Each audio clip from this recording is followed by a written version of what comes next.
Hi everybody, it's Az here from Heel vs Babyface. Now if you watched my PTR for patch 5.2 videos, then you'll notice that I did quite a few vids on the single player loot based scenario Troves of the Thunder King. I did like a loot only run, and then I did a get to the final boss run, and then I did like a starting off to see what it's like when it's completely broken run.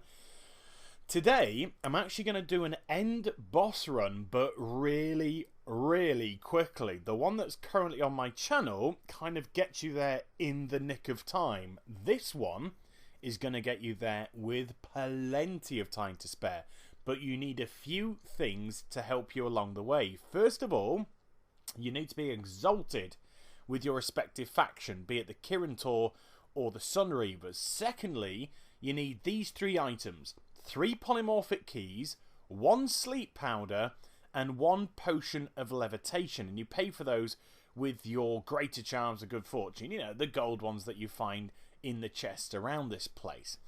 Now I'm going to plough straight through the middle to start with, and I'm not going to use any keys just yet. I'm going to use this lever to open up both of the doors.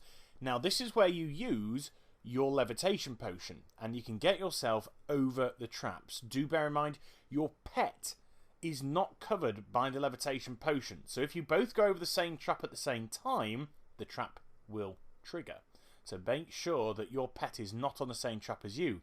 We use the sleep powder on that young gentleman there to put him asleep, and we carry on over. I think my pet's going to get blown. Whee! Gets blown off. And we go over to the door. So this is where we use our first polymorphic key. Now I do something silly here because I'm so used to actually running through this stage, having had the potion of levitation knocked off me, that I go round the side. But you can just go straight over the traps and then use the second polymorphic key. I just had to wait for a moment for the cooldown to drop. And then we go to the right hand side here. And if you're fortunate enough, I wasn't, boo, but if you're fortunate enough, for some reason my pet attracted in the Quillin on the side. And if you're fortunate enough, you won't do that.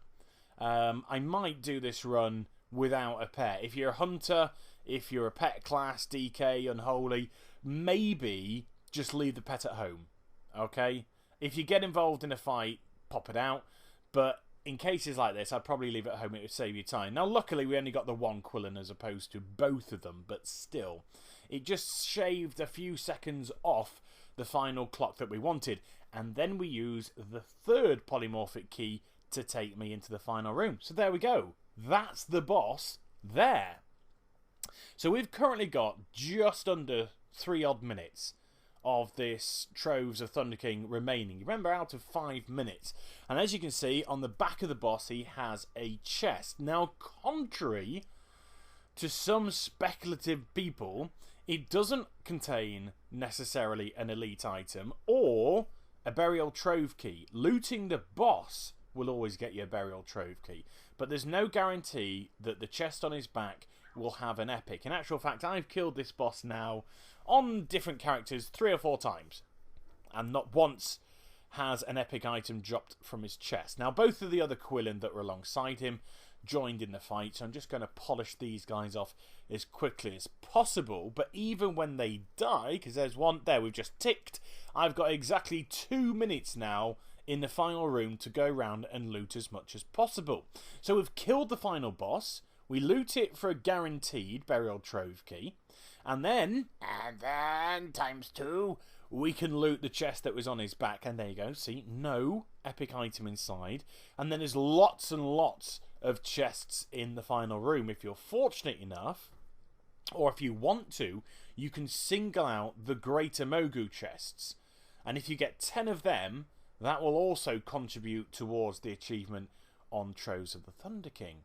So I'm just going to spend the next minute and a half or so going around, picking up what I can. I actually want to get some gold, because remember, when I instigated combat with the boss, I had zilch, nada. Ooh, got turned around for some reason. Did I look away from the screen when I was filming that? I wonder. So I instigated the fight with the boss with absolutely nothing. I hadn't picked anything whatsoever up in this scenario. So now that I've got my key, And then I picked up another key from the chest that were by the boss as well. So I've got 2 burial trove keys thus far. There's loads of little chests here. There's another Greater Mogu chest at the top. I'm going to try and get to it and fail a little bit later on when time's to spare. My jumping leaves something to be desired as we get a 3rd burial trove key. I was quite lucky that spider didn't web me then. But here, you can actually... I've got it the wrong side of it. You can jump up. Well, I did actually get a foothold, though, didn't I? I might have been able to just jump straight away. But wait for this. Wait for this failed jump. You ready? 3, 2... Oh, dear. Not to worry. Time's nearly up. I've only got about 5 or so seconds. I'm going to try and grab this chest. Can I get it? Can I get it? Oh! 0.2 seconds away. But that's how you get to the final boss with oodles of time to spare. And then you can go around and just loot chests at your leisure. So if you're wondering how to get there quickly, without going into combat all the time, without having to find the levers to open the doors all the time, that's the way to do it. And we're going to end on what? I've got 1 more to go.